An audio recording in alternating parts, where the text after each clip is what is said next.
Hello. What's up, chat?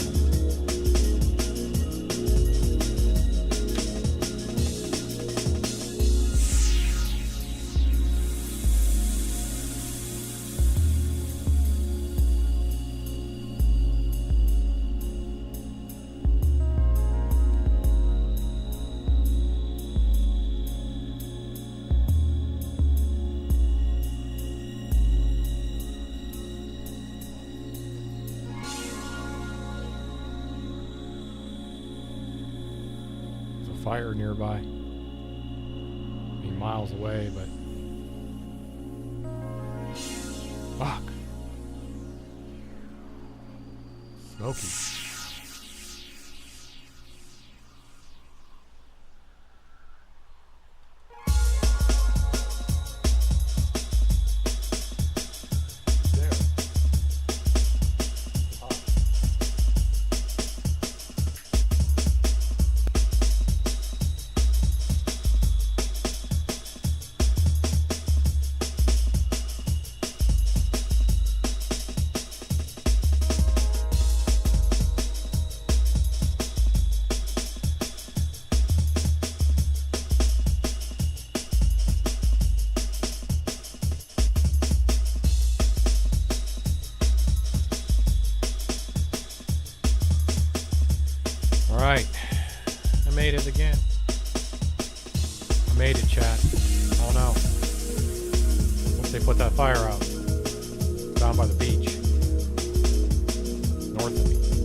Peace Report, I'm Amy Goodman. The Pentagon said it struck dozens of Islamic Revolutionary Guard targets inside Iran, including military command centers and drone facilities in retaliation for Iran targeting U.S. bases in Jordan. According to Iranian state media, a couple and their 2-year-old child were killed in U.S. strikes on Qeshm Island. The U.S. also issued another round of sanctions on Iran, designating 10 entities and 8 tankers. This comes as the war threatens to spread throughout the region. Jordan said it intercepted an Iranian missile attack in Egypt. A drone hit a U.S.-owned gas storage tanker at the Mediterranean port of Damietta on Wednesday. Like they know where the shit in is, Iraq, the U.S. and Saudi Arabia launched strikes on what they're claiming are Iranian-backed militia groups Wednesday. Funerals were held for the fighters of the Popular Mobilization Forces killed in the strikes. The Iraqi president condemned the air raids, calling it a, quote, blatant violation of Iraq's sovereignty, targeting its official institutions, unquote. This is Farhan Haq, the deputy spokesperson for the UN Secretary General. Well, the one thing we don't want to see is any expansion of the conflict. So having more parties involved in the fighting, having the fighting spread to a larger number of countries, all of these are adverse developments and could get us into a much worse situation even than before.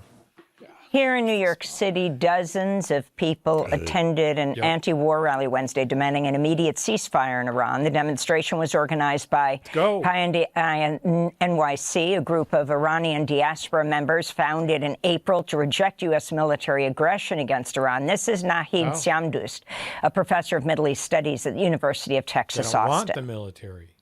I'm an Iranian American who is working hard and paying my taxes and seeing that money going into Iran to killing my own family. We're asking that these wars stop. Some Iranians... MAGA doesn't want you here. They want to deport you. Believe it or not. It's actually crazy. Gotta delete this. Oh, no, we don't need to delete it.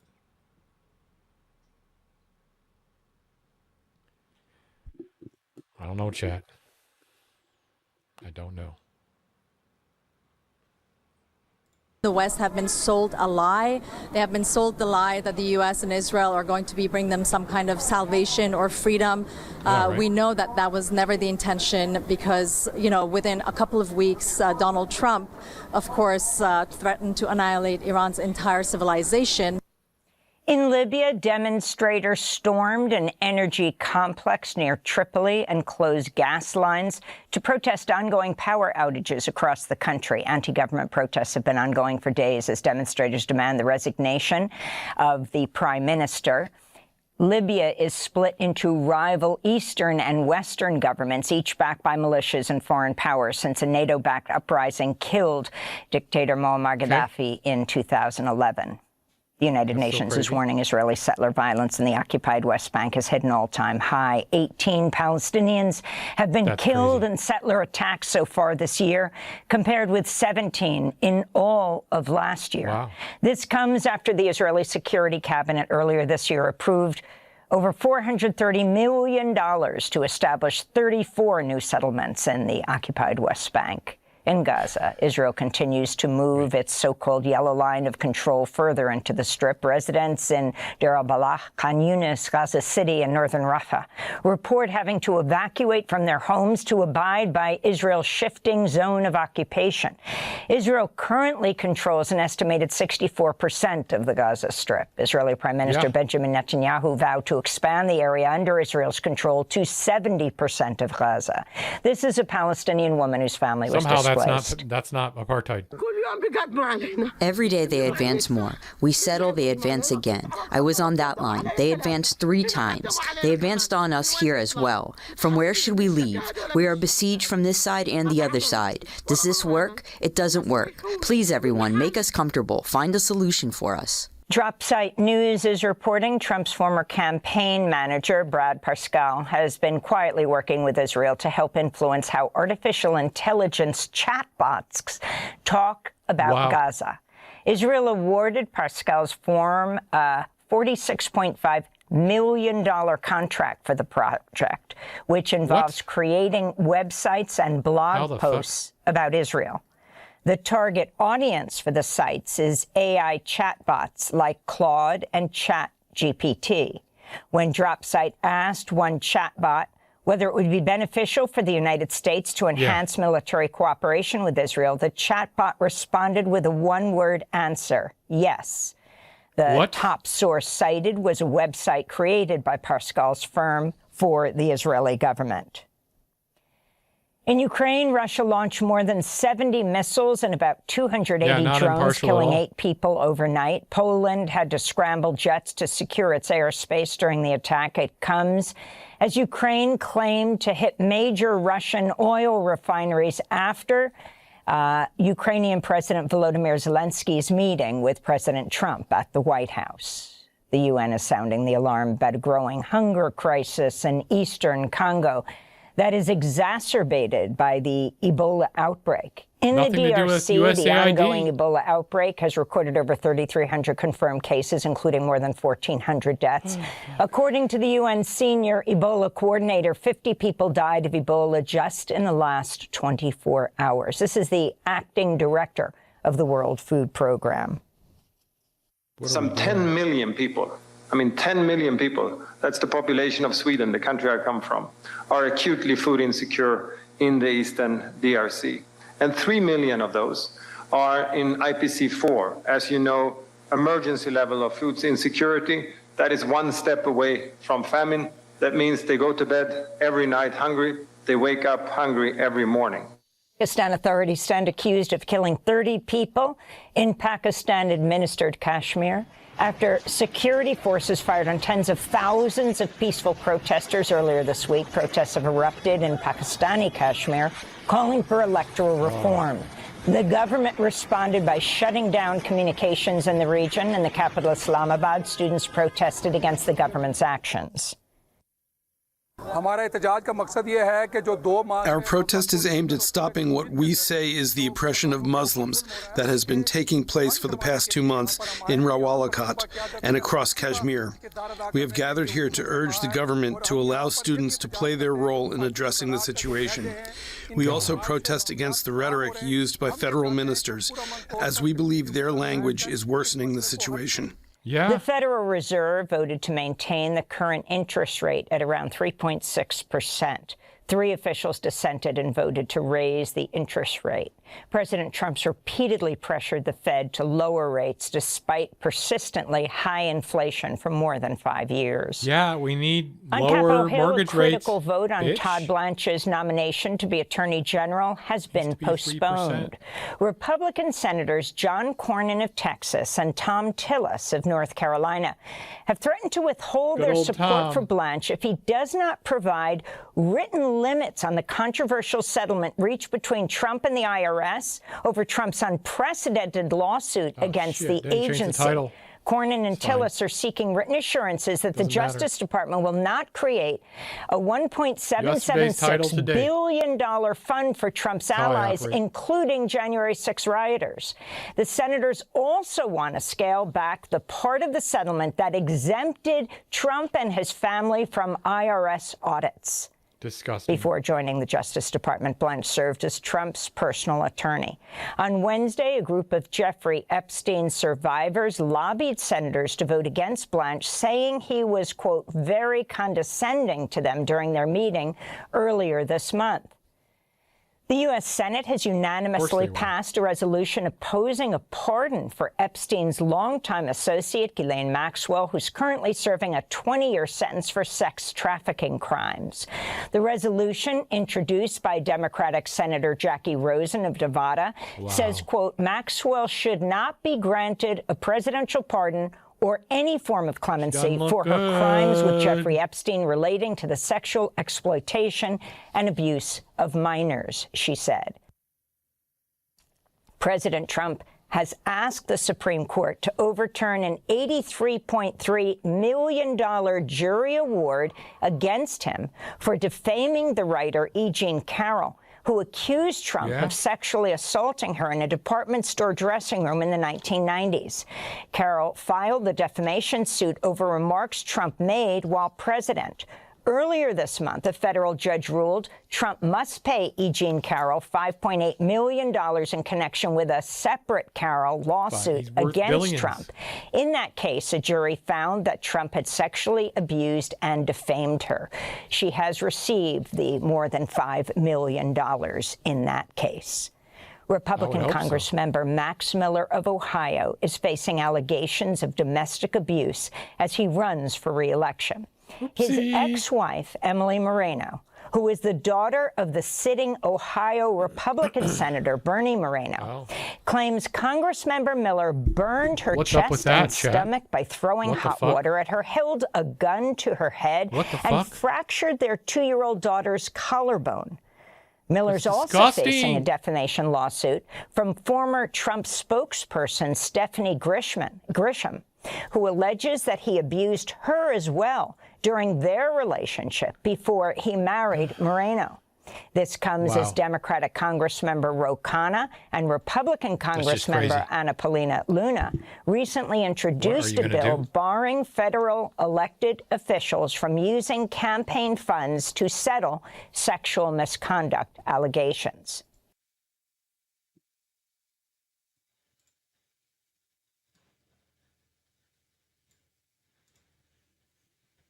I mean, Dr. Anthony Fauci appeared before the Senate Homeland Security and Governmental Affairs Committee chaired by Senator Rand Paul. During the combative hearing, Fauci invoked the Fifth Amendment more than 100 times, declining to answer questions about his handling of the COVID-19 pandemic and the origins of the coronavirus. During the hearing, Dr. Fauci decried what he called Senator Paul's, quote, unhinged obsession with me, unquote. Given Senator Paul's obvious obsession with calling for my prosecution, his repeated slanderous comments about me, and recently his publicly releasing my unredacted personal diary aimed at embarrassing and intimidating me, the only conclusion I can reach is that the sole reason he is calling me before this committee is to get me to say something, anything, that could vindicate his repeated public pledges that I end up, in his words, quote, behind bars, unquote. Right. After the hearing, Senator Paul announced the committee would vote on whether to hold Fauci in contempt. President Biden, before he left office, issued Dr. Fauci a preemptive pardon, believing that his opponents would go after him after President Biden left office. And those are some of the headlines. This is Democracy Now!, democracynow.org, The War and Peace Report. I'm Amy Goodman. And I'm Nermeen Sheikh. Welcome to our listeners and viewers across the country and around the world. Thanks for watching Democracy Now! On YouTube. Subscribe to the channel and turn on notifications to make sure you never miss a video. And for more of our audience-supported journal... Let's go.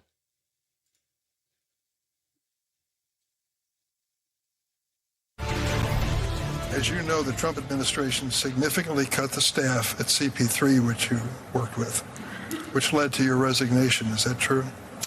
Senator, there is no more office at all. The entire thing was dismantled on the final two people left on September 11th and 12th.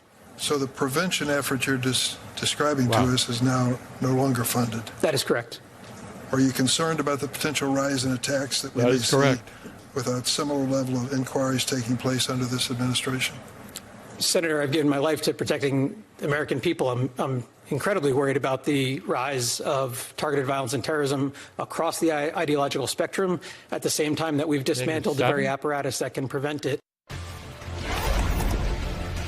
Hi again, everyone. It's now 5 o'clock in the East. That man is William Braniff. He is a counterterrorism scholar who directed he was the director of the Center for Prevention Programs and Partnerships, or CP3. What does that even mean? It was a division of DHS established by the Biden administration and then gutted by Donald Trump soon after he became president for a second term, leading to Braniff's resignation and protest.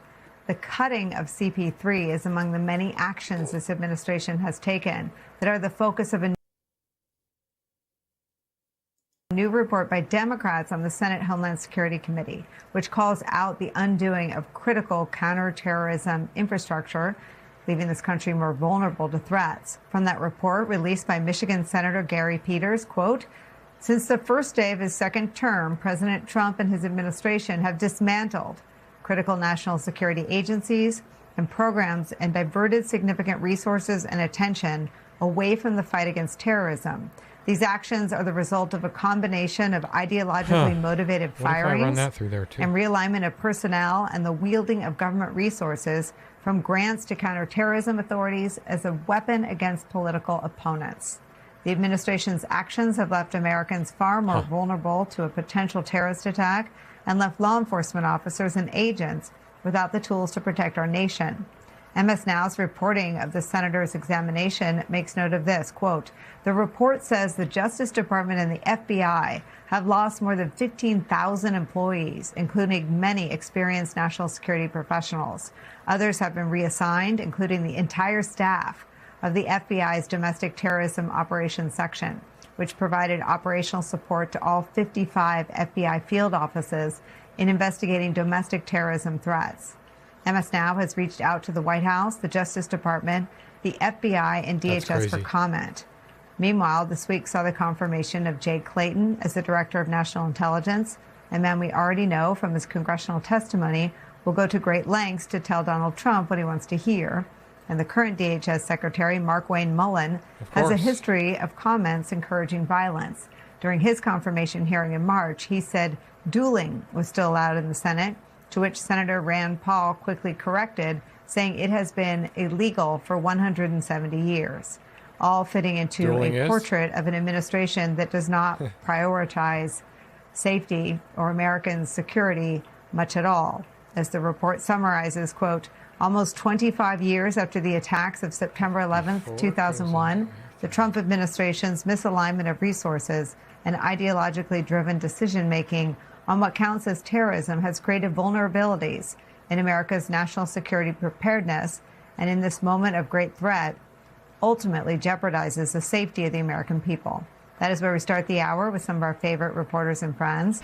MS Now Justice and Intelligence reporter Ken Delanian is with us.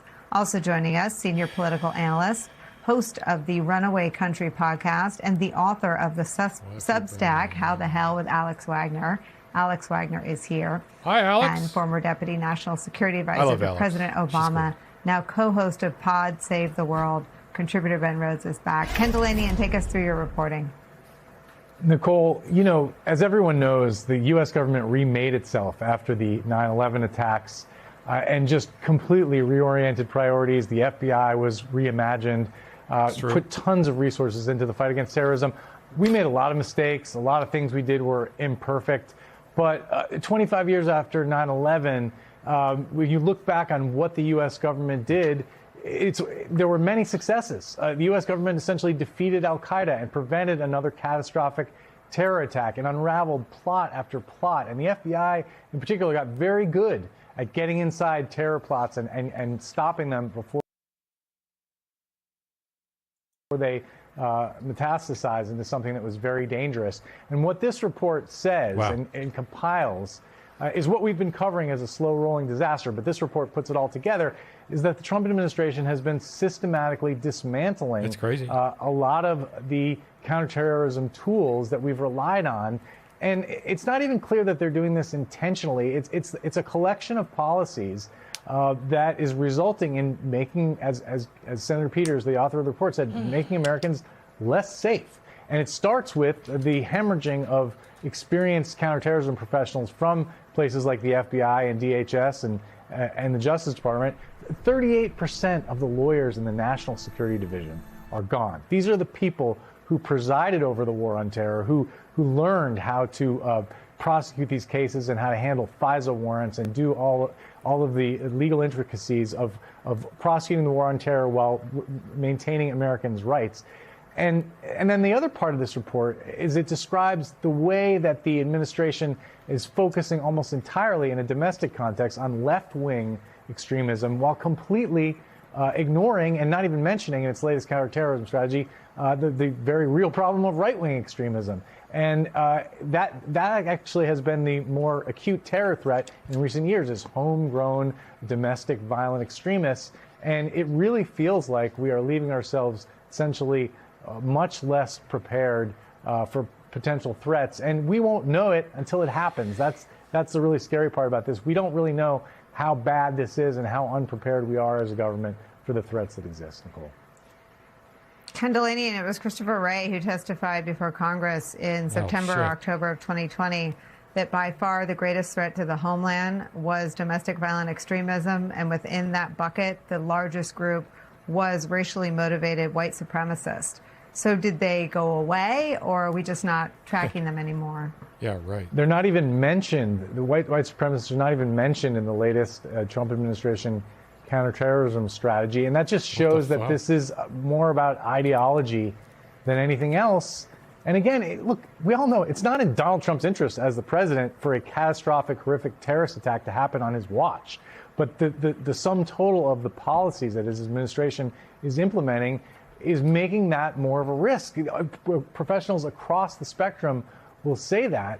And in part, it's a blinkered ideology, the idea that government is always bad. And You know, it started with DOGE and coming in and just taking a meat axe to these agencies without regard for the kind of people that they were driving out. And then, of course, the ideologically motivated firings. A lot of the FBI agents who worked the cases against Donald Trump happen to be some of the most experienced counterterrorism and counterintelligence agents, and they're gone now. And you can't replace that kind of expertise. So it's a really bleak picture, Nicole. Alex, you've done some incredible reporting yourself on through the militia movements. Let me show you what a little bit more of what William Braniff said about our vulnerabilities on the extremism front. All of us have vulnerabilities, and if those vulnerabilities go unaddressed, we could wind up being manipulated into engaging in violent extremism. We did 1,172 interventions. Think about that. 1,172 interventions for individuals who were exhibiting risks of violence. They were making veiled threats of violence. They were socially isolated. And those interventions were across the ideological spectrum. Some people were flirting with white supremacy. Some people were flirting with anti-government extremism. Some people were just flirting with violence for violence sake. The point is, we didn't wait until something terrible happened and then blame the ideology behind it. We actually did a therapeutic intervention. And in 94% of those interventions, the individual got help. And there was no violence. In 6%, they had made a threat to public safety that was imminent, or they had crossed a criminal threshold, and they were referred to law enforcement. So we supported those individuals, averted nearly 1,200 potential acts of violence, and never sacrificed public safety. I think they describe that as staying left of boom. I mean, this suggests that we're all far, far away from any sort of environment where that's even the government's aim. Yeah, I mean, in the report from Mike Rogers today is not bedtime reading, because it will leave you freaked out, to say the least. In addition to the hemorrhaging of qualified and, I think, key roles inside the institutions themselves, they've canceled or otherwise politicized $1 billion of federal money that's meant to shore up public safety and national security at the state level, which is often, I mean, that's almost, in terms of targeting and really zeroing in on homegrown terror and terror threats, state level monitoring is essential in all of that. And instead, as you just discussed a second ago, they're focused on Antifa and cartel organizations. Antifa, as a domestic terror organization, does not exist in law, something the report points out. And their war against the drug cartels, which basically amounts to public executions of fishermen in the Caribbean, according to Trump's own DEA, has had no measurable impact on the cocaine trade. They've just killed 226 people in boats since last September and called it a win. I mean, not only are they destroying the institutions from within, those foolish, idiotic, and misguided efforts that they do engage in are also failures. I mean, it's just like a catastrophic level of failure on every front. Speaking of failures, here's one. Oh, shit. I can't show you. Oh. Okay, the head out again.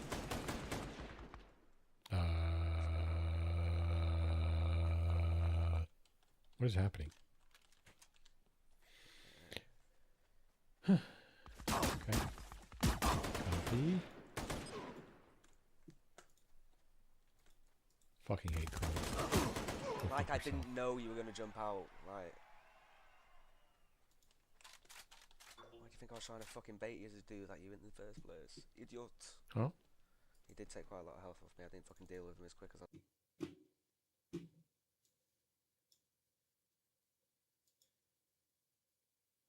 Okay, here we go.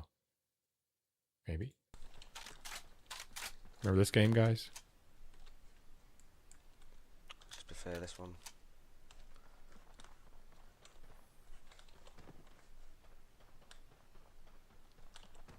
I did. Fucking held up on the doors. Where's the fucking music?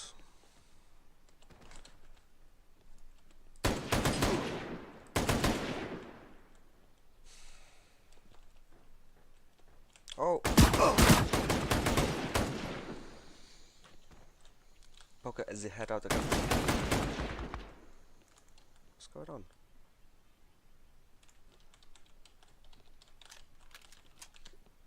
Yeah. He has no pants on. That's hilarious.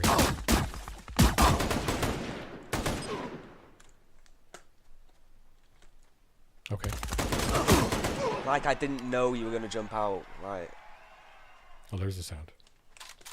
why do you think I was trying to fucking bait you to do that you in the first place? Idiot. Idiot. You did take quite a lot of health off me. Hit the lights. It's time for a fight. Get Get on the ready bike. for the showcase. Can you believe this is You're in a 2018? good position for it. Jesus Christ. How times have changed. Here we go.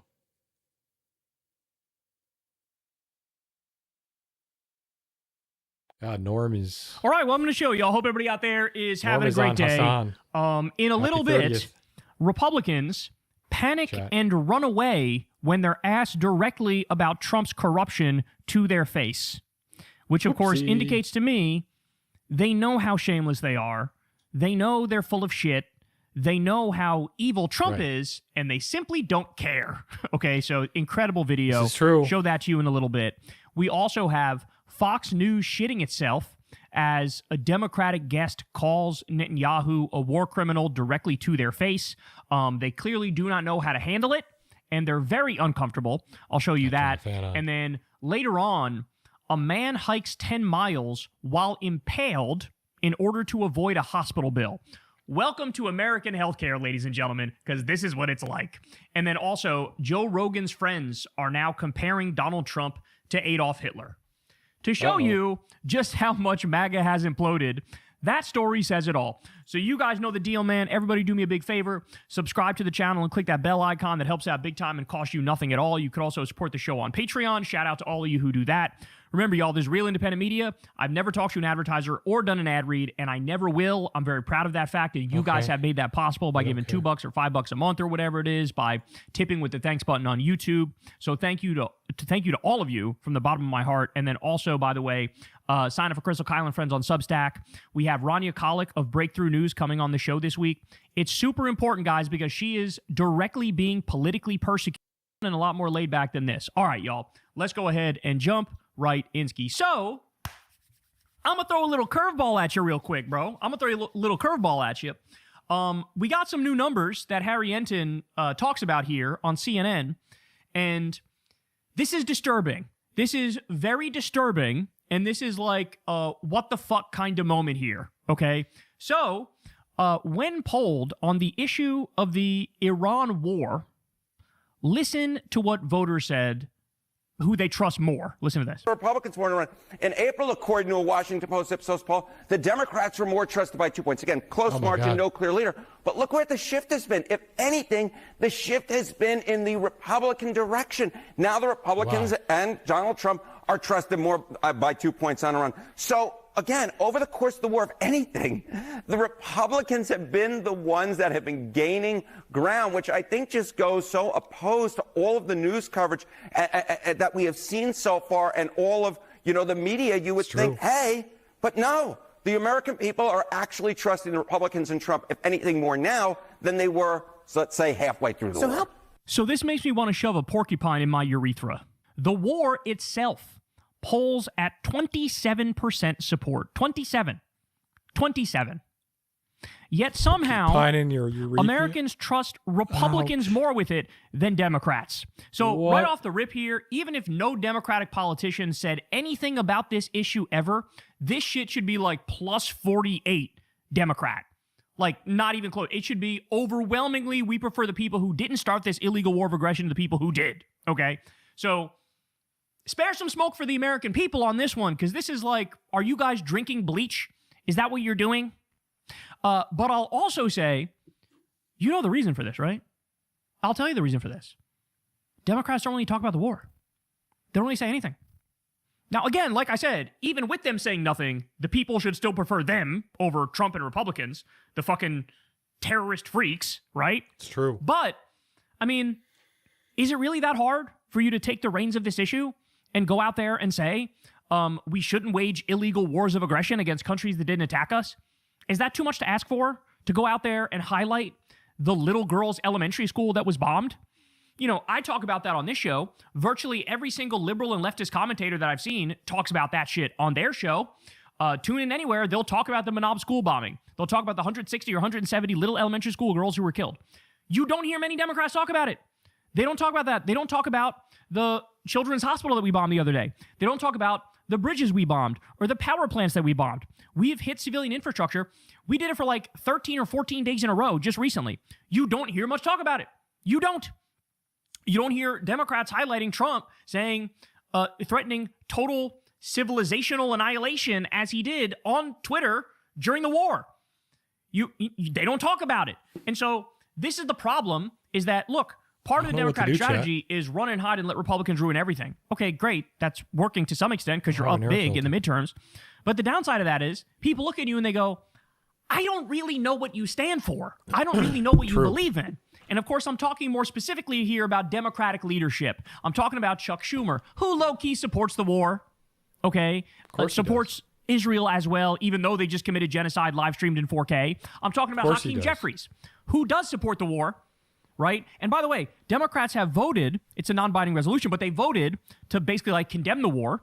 And, you know, Trump has basically blown it off completely and acted like that's not the case. But they voted the right way, but fucking talk about it. Like, oh my days, is it really that difficult for you guys to go out there and say, hey, you know, the last, the Democratic president, 2 Democrats ago, Barack Obama, too hard. He actually solved this. He did the JCPOA. He did the Iran nuclear agreement. They were following it perfectly. They weren't getting a nuclear weapon. They weren't threatening us in any way, shape, or form. This issue was settled. Then Trump went in there, ripped up the agreement, destroyed it, and now he is bombing. Wow. And now, best case scenario is we get back to where we were in 2016 after Barack Obama got us the victory. So is it that hard to talk about it? But that's the thing is, and this is the reality, Democratic leadership for sure isn't actually against this war. And they sort of want to let Trump cook on this shit. They do. And that's why they're being punished by voters. Now, again, I want to reiterate, even with Democrats saying nothing, still a million times out of a million, you should support the people who didn't start the illegal war of aggression against the people who did. Okay? Exactly. But my message to Democrats is, wakey, wakey. The run and hide strategy only goes so far. Right? And again, it's working, but Democrats could be up 5 to 10 points more than they are if they actually fought. And if they actually said, look, man, we're planting a flag. We believe in this shit. We are against the genocide. Yeah, we are against the illegal war of aggression against Iran. We're against wasting $100 billion to kill a bunch of innocent civilians. We need new blood. But meanwhile, here our Senate, infrastructure is crumbling. People are losing their jobs. 18 million people got kicked off their Medicaid. I mean, Jesus Christ, bro. It is so crazy. This is like, again, I think the American people are chugging Clorox or some shit. Like, clearly there's an issue here. I don't know. Did COVID reduce IQ points like by 17? I don't know. Something is happening here where people are not seeing straight. But I will say to the Democrats, if you were out there making the case against the war, it already polls at 27%. All you have to do is make clear, hey, you are correct, American people, and here's why you're correct. It's an illegal war. It's a country that didn't attack us. They weren't a threat. The issue was handled. We're committing war crimes. They're just defending themselves. Shit. Like, all you have to do is make the case, and then it would be Democrat plus 49 or whatever the fuck, right? But no. So anyway, that is disturbing. Incredibly disturbing, actually. And but then I also have to show you this. Ready? Prepare yourself. Democrats are way more unpopular than they were in 2018. Listen to this. Here we go. The Democratic Party net favorability. Back in 2018, when Democrats were able to take control of the House, they were actually on the plus side of the ledger. They were actually in positive territory at plus 1 point. Look now in 2026. We're not just talking down there underneath the Potomac. We're talking down there with the Titanic. We're talking 24 points underwater. And this is just the party overall. This isn't the congressional leadership. This is the party. The party. It's just a terrible, terrible, terrible brand. Terrible. I want to almost get my Charles Barkley. Terrible, terrible. I can't even do a Charles Barkley. But the bottom line is it's absolutely terrible. Now, what is the reasons? Why is the Democratic brand so terrible? Now, I will say this. I don't think that's going to matter. And the reason why it's not going to matter is all of the polls on MAGA are worse. MAGA has collapsed way more than it did in 2018. So, like, for example, with independents, they were like, you know, they were slightly underwater with independents in 2018 and they got blown out in the midterms. And now they're like triple or quadruple as much underwater with independence as they were. So ultimately, I don't think it's going to matter much that the Democratic brand is completely and utterly tarnished. However, I come back to the same point, which is there's a reason for this, y'all. Back in 2018, Democratic voters kind of trusted their leaders. They kind of trusted Democratic leadership. Like, okay, look, they'll navigate us out of this mess. They'll hold Trump accountable. They'll show us the way to resist. They'll, lay out the agenda for the day after. And what ended up happening is Democratic voters learned, oh shit, the leaders don't know what the fuck they're doing. They don't know what they're talking about. They don't know what they're doing. These are the people that lost to Trump, now we know, multiple fucking times. And so what do you guys actually believe in? What do you stand for? Like, what's the purpose here? Like, why are you fundamentally incapable of holding this man back and being defiant, right? And then you ask them, it's like, what do Democrats stand for? And the response is,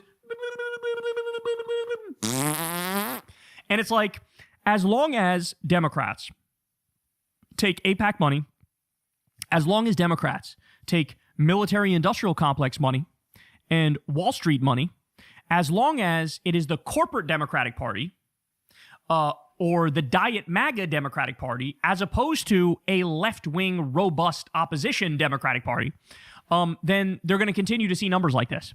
And he says it's the party, it's not the leadership. I disagree. I think the reason why is because people associate the brand with the Hakeem Jeffries and Chuck Schumers and those sorts of people. And what people want is the party to be the Bernie Sanders party and the Zoran Mamdani party, and they want it to be the AOC party. And when you look at the polling data, the most popular politician in the country by far is Barack Obama. Right behind him is Bernie Sanders. Right behind him is Zoran Mamdani. And so the more you stand for something, the more you actually represent an ideology and a philosophy that's trying to help the people and be anti-war, the better you're going to be. And so that's the thing is, like, again, there are limits to this idea of the run and hide strategy. There are limits to the idea of Democrats will sit in the corner in the cuck chair and watch Trump rape the country over and over. There's limits to that. Yes, I do think voters are smart enough to put two and two together and go, literally anything but this is better, because anything but that is better. But you are capping yourself and you're limiting yourself to, basically like the bare minimum of a victory that you can get.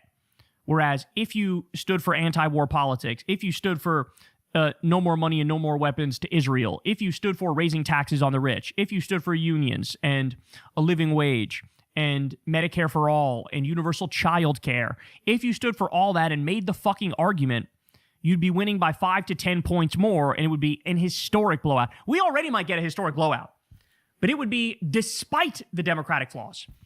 And like what I'm saying is we don't need to have any flaws. You could actually, like, the roadmap is there. Zoran just showed it to you.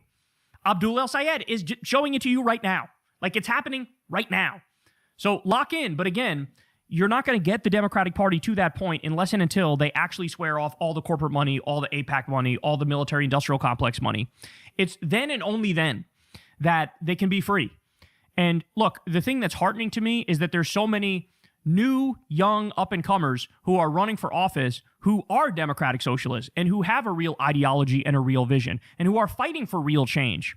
And when these people take over the party, then we're unstoppable, because then we're committed to the cause in a way that the neoliberal Democrats just weren't. The neoliberal Democrats half agreed with Ronald Reagan.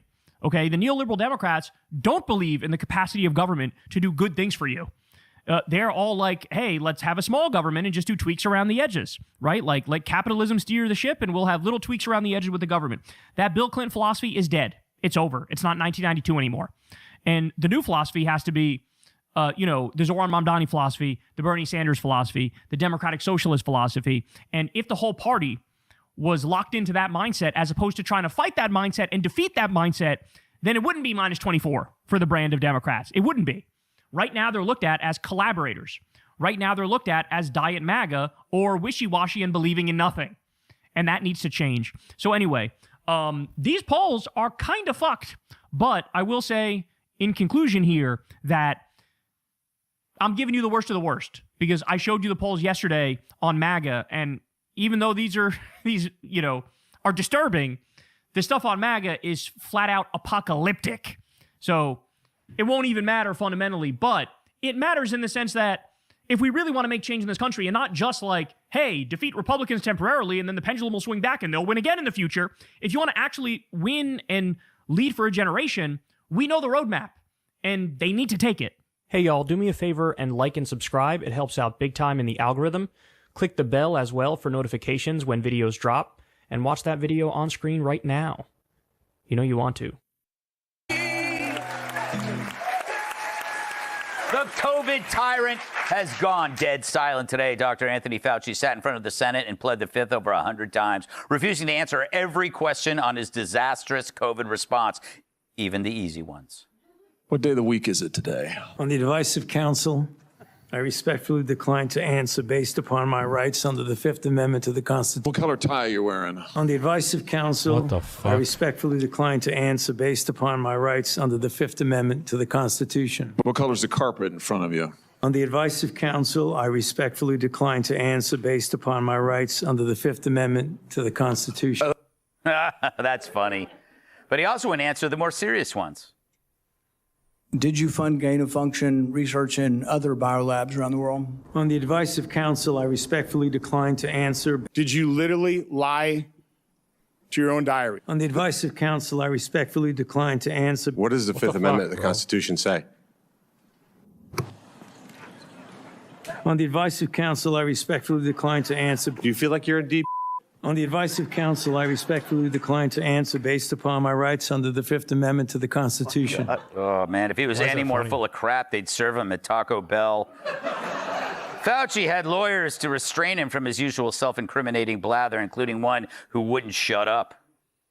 I said, sit quietly, you are not recognized. Another word and you're gone. Look, this is the way Anthony Fauci wants to be remembered, for a lawyer not listening to the rules. And that's what you're going to do. You are not recognized, sir. Security, please remove him from the room. Let the record state that Dr. Fauci will still have the advice of the other half a dozen attorneys that he brought along today. Now, that's the kind of social distancing I could get behind. You know, Andrew, I think Hawley did something really, really smart. You can't invoke the Fifth Amendment on non-incriminating questions. Doesn't work that way. And he did that, like, in the serious ones that were non-incriminating, but even in the silly ones. Yeah, when I went to culinary school, this was the first thing we covered in law class, was exactly that. So I agree with you. But could you imagine if somebody walked into my restaurant and they said, did you wash your hands? And I'm like, on the advice of counsel, right?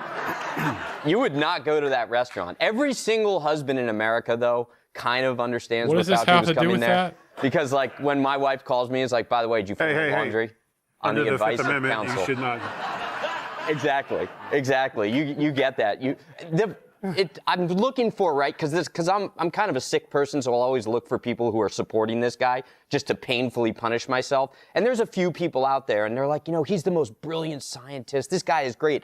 If you're that smart and you're the nation's top doctor and you're writing your own diary on a government server, you're not that smart. Like, we're going to see that, bud. Yeah. So What do you mean, I'm dude? convinced he knew somehow. I don't know whether it was like a sick perversion, but the fact that he didn't know his diary that he wrote on a government server was going to end up in the public sick sphere perversion. makes me wonder. Makes me wonder, Kat. What makes you wonder? I kind of do want to know his skincare routine. Like, he's 85. This guy is he's such a liar. He ruined people's lives. He's being exposed for all of this, and yet he seems so unbothered by all of it. Yeah. He's somehow not letting the stress. If the stress is touching him, I can't see it. Because he's 85. But again, he's like, yeah, I'm going to be dead soon. What are you going to do? Who knows? Joe Biden was like that. Remember, he said, I'm not going to be around here longer. He even said that. And it was like, that means all the decisions meant very little to him. Yeah, but it's like he's in his mid-80s, and he's just like, yeah, well, I don't know. I think that at the very least, he could have told us what he does to manage stress. Yeah, a little stress ball. You know, Tyrus, the media is really amazing in this. The CNN has relegated all of their coverage online. Yeah, you see how that well's going for them. Yeah. CNN Plus is covering the exclusive on this one. I think the worst thing about it is you see his demeanor, and he's sitting there with his hands like this, like he couldn't be more of an evil or looking person. Like, this guy didn't care that people died. He ruined my life. Mm-hmm. I had to get shots that I didn't want to get. Otherwise, I couldn't work and take care of my family. Mm-hmm. I had to homeschool my Fuck kids. you. My 2 stepsons had no high school graduation, no dance. Like, So? no education, really. They were filling out. They can get COVID and schools die, just passing. dumbass. He ruined people's life, and that would come on TV every night and tell us, like I don't understand. We had to work from home. People's parents died behind a glass. Yep. And this guy gets to sit like that. I get we're laughing at every time. We didn't need the whole thing. Mm-hmm. As soon as he said that the first time, Oh, yeah. put him in contempt. You're a doctor. Lawyer him up. Like, fine. The problem is the reason why, and he did. He was Okay, so now it arrogant, sucks over the fucking... Chef, that he was doing that stuff because they knew they had Trump beat. They were going to be doing this for the next What do you 8 mean? years. He Kamala worked was for gonna- Trump. Joe was going to keep going. They were going to be able Trump to do made whatever the they vaccine. want. They just didn't expect the American people to figure it out. Yeah. That's why. You know, what? While all this was happening to Tyrus and everybody else, he was having dinner with Jake Tapper, telling people to stay home on Thanksgiving, and he's having dinner with Jake Tapper. Don't you want to have dinner with Jake Tapper? Yeah, I had dinner alone on Thanksgiving. No, you were in a McDonald's. That's true. There were other people. Well, outside, that's where you do the exchange. Because it is like funny, right? Like it's fun, but it's so much more infuriating than it is funny. And like that guy that got kicked out that was not recognized. I feel for that guy. I walk around New York City all the time not getting recognized. And it's really upsetting. I don't think the pardon should even count that he was given. Because towards the end of Biden's reign, like his family members would walk up to him and go, "Pardon me," and he would go, "Okay, sure, why not?" Also great. You ever notice that no one ever? People always plead the Fifth Amendment, but no one ever pleads other amendments. Yeah. Do you know what I mean? No one's ever like, "I plead the Second," and then you shoot somebody.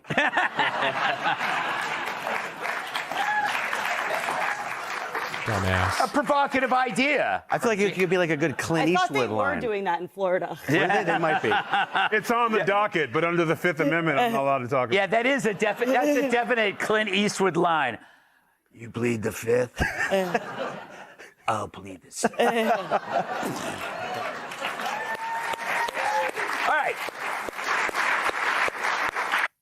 Be sure to like and subscribe for all the Fox News latest on YouTube and catch full shows streaming now on Fox One.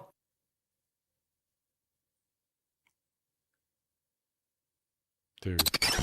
Here we go. The Majority Report with Sam Cedar. The destiny of America is always safer in the hands of the people than in the conference rooms of any elite. Sam Cedar. They are unanimous in their hate for me, and I welcome their hatred. We must guard against the acquisition of unwarranted influence, whether sought or unsought, by the military-industrial complex. The Majority Report with Sam Cedar.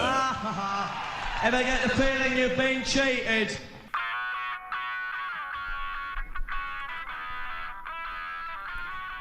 It is Thursday, July 30th, 2026. My name is Emma Vigeland, in for Sam Cedar, and this is the 5-time award-winning Majority Report. Go. We are broadcasting live, steps from the industrially ravaged Gowanus Canal in the heartland of America, downtown Brooklyn, USA. On the program today, Representative Alexandria Ocasio-Cortez, U.S. Congresswoman representing New York's 14th District, will join us in studio today. Also on the program, after rage-quitting politics and saying he wants to form a third party, Elon Musk is back home as a Republican megadonor, reviving his super PAC for the midterms. Trump's gonna need it. A new CNN poll has him at a 34% approval rating, matching his all-time low, which happened after January 6th. And on the Iran war, an AP poll finds that 2/3 of U.S. adults say the war has not been worthwhile. Not that I care. Trump has renewed strikes against Iran after they bombed a U.S. base in Jordan, escalating the war again. Iran says a couple and their 2-year-old child were killed. U.S. intelligence assesses that the new Ayatollah is far more likely to pursue a nuclear weapon than the father who Trump killed. Because they were pursuing a nuclear weapon, they say. It's insane. Netanyahu scolded J.D. Vance in Washington over his public criticisms of the Israeli war strategy. Second quarter numbers show the U.S. economy shrunk in large part due to the Iran war. The Republican ACA cuts are making themselves felt. Earnings reports from hospitals show a spike in uninsured patients, 20% in some cases. Obamacare enrollment is down 13% this year. In the West Bank, the UN warns that settler violence has hit an all-time high. And lastly, the